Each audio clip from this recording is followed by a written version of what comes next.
नमस्कार. मी जालिंदर लंके पाटील, राहणार निघोज, तालुका पारनेर, जिल्हा अहिल्यानगर. आज आपण खतांची दरवाढ या विषयावर चर्चा करणार आहोत. गेल्या 2 दिवसात मी कांदा या पिकासाठी अनेक प्रकारच्या खतांच्या गोणी आणल्या होत्या. त्यापैकी महाधन या गोणीचा फोटो मी काढून ठेवला आहे.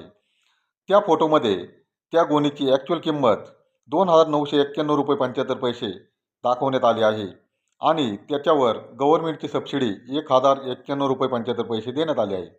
त्यानंतर त्या गोणीची किंमत ₹1900 इतकी दाखवण्यात आली आहे आणि ग्राहकांना जास्त दुःख होऊ नये म्हणून पर किलोची किंमत ₹38 पण दाखवण्यात आली आहे.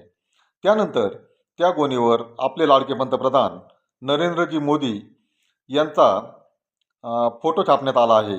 त्या फोटोमध्ये ते हसतसुद्धा नाहीत, कारण त्यांना माहिती आहे आपण शेतकऱ्यांवर अन्याय तितका केला आहे. ते हसणार तरी कसे? भारत देशात 40 कोटी एकर जमीन शेतीयोग्य आहे. ₹100 जरी दरवाढ धरली तरी एका वेळेस 40 कोटी गुणिले 100 जर धरले तर ते होतात 4,000 कोटी. याचा अर्थ 10 गोणी जर वापरल्या, 10 गोणी जर आपण एकरी वापरल्या तर ते गणित जवळपास 80,000 कोटी इतकं वार्षिक होतं.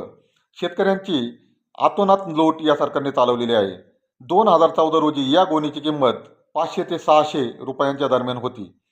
सरकारने एकीकडे शेतमालांचे भाव आटोक्यात ठेवून शेतकऱ्यांचे जीवन हे संकटात दिवसेंदिवस टाकत चाललेले आहेत आणि खतांची दरवाढ, कीटकनाशकांची दरवाढ ही त्यांना वाटेल तेव्हा 100-200 जसं स्लो पॉयझन देतात एखाद्या पेशंटला, तसं शेतकऱ्यांना सरकारने स्लो पॉयझन द्यायचं काम चालू केलेलं आहे.